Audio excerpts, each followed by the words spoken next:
এখন যেন আস্তে আস্তে গরম পড়তে শুরু করেছে উত্তরবঙ্গে, আর সেই সাথে ক্রিকেট মরশুমও যেন শেষ হতে যাচ্ছে।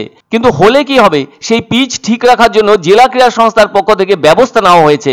এমন ছবি ক্যামেরাবন্দি হয়েছে জলপাইগুড়ি শহরের একাধিক ক্রিকেট মাঠের। তবে যে মাঠে ক্রিকেট পিচের যত্ন নেওয়া হচ্ছে সেটি হলো জেআইএম এর মাঠ।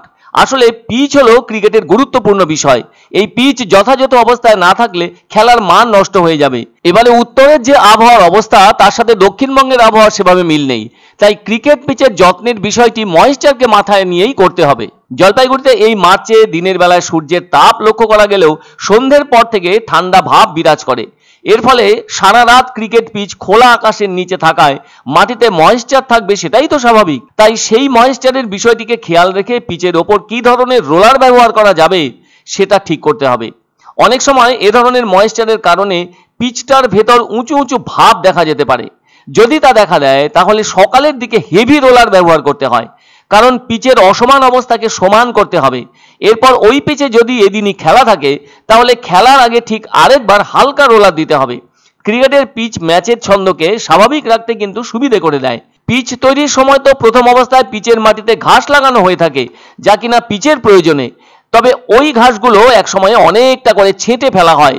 বলা যায় পিচের ভেতর কোনো রকম ভাবে থাকবে না ঘাস, যা থাকবে সেটা হলো ঘাসের শিকড়। কেননা সেই সব ঘাসের শিকড় পিচের মাটিকে আলগা হতে দেবে না, যা পিচের শরীরের পক্ষে অত্যন্ত ভালো। এমন সতর্ক হয়ে পিচকে রোলিং করালে তা খেলার পক্ষেও ভালো। আর প্রতিদিন পিচের যত্ন নিলে সেই ক্রিকেট পিচের মানও ভালো থাকবে। আসলে ভালো পিচ মানেই খেলা ভালো হবে। তবে ঘাসের গোড়া থাকলে পিচের মাটি আলগা হয়ে ঢিলে হয়ে যায় না, তাতে পিচও খেলার উপযোগী হয়। এখন তো রোলার ব্যবহার করা হচ্ছে পিচটাকে ঠিক করবার জন্য, আবার এদিন খেলাও আছে, সেজন্য ওই খেলা শুরুর আগে হালকাভাবে রোলার করা হবে বলে জানালেন পিচ তৈরির দায়িত্বে থাকা হরিপদ রায়। তিনি আরো জানান পিচকে রিপেয়ারিং করারও প্রয়োজন হয়ে থাকে, সে সময় পরিমাণ মতো জলও ব্যবহার করতে হয়। তাছাড়া রোলারটা হিসেব কষে পিচটাতে দিলে খুবই ভালো হয়। তিনি আরো বলেন এই মার্চ মাস জুড়ে খেলা চলবে, আর মার্চের শেষের দিকে সুপার ডিভিশন ক্রিকেট প্রতিযোগিতা হবে। তবে এর মাঝে আবার ডে অ্যান্ড নাইট ক্রিকেট টুর্নামেন্টও আছে। সেক্ষেত্রে পিচটাকে ভালো রাখার বিষয়টি যথেষ্ট গুরুত্বপূর্ণ। তাছাড়া জলপাইগুড়িতে ক্রিকেট মরশুম তো শেষের দিকে, কিন্তু পিচের যত্ন রাখা আবশ্যিক। জেলা ক্রীড়া সংস্থার অধীনে হয়ে থাকে বড় মাপের টুর্নামেন্টগুলি। অন্যদিকে রোজই ক্রিকেট পিচের যত্ন নেওয়া মানেই পিচের মান ভালো থাকে, সেই সাথে খেলাও ভালো হয়। বর্ষা এসে গেলে তো পিচের আর যত্নের দরকার নেই, তাই যতদিন ক্রিকেট মরশুম থাকবে ততদিনই পিচের দেখভাল করাটা ভীষণই প্রয়োজন। এখন তো এইটা হেভি রোল একটু চালাচ্ছি সকালবেলা।